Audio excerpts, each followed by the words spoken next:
There's a lot of noise out there. So how can we listen to God's voice when there's so many voices competing for our attention? In this noisy, loud, chaotic world, we need a spiritual discipline called silence. Yes, silence. And it is difficult to find silence in an age of technology and information. Silence challenges our cultural addiction to amusement, entertainment, words, music, advertising, noise, alarms, all kinds of voices. But silence asks for patience and waiting. But many feels uncomfortable with silence. Silence, that seems so unproductive, we think. Like, I'm not doing anything. So what do I do?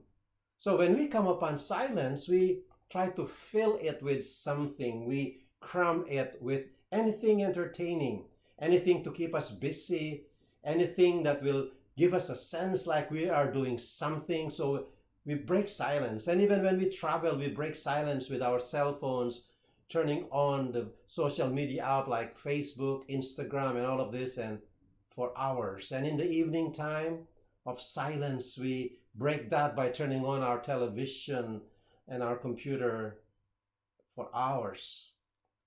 So in the midst of all these words and messages that we get out there, it becomes difficult for us to know what is really a message, what messages are really important. So we get confused and we waste our time.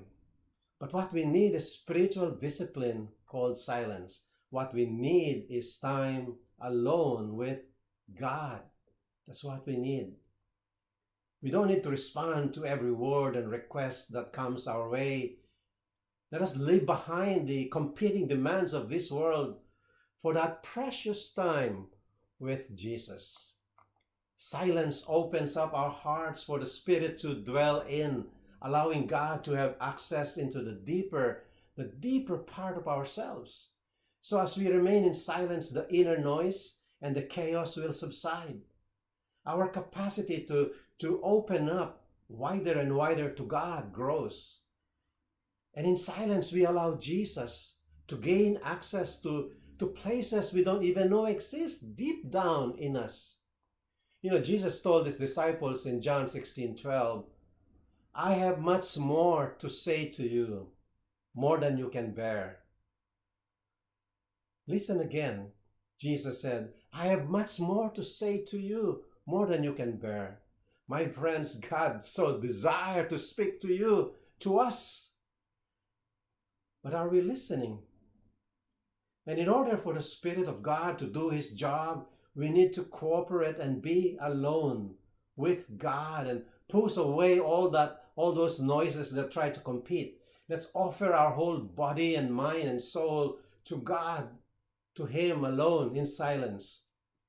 Even Jesus in Luke 5:16, it is said, Jesus withdrew to lonely places and prayed. He valued silence with God, talking to him.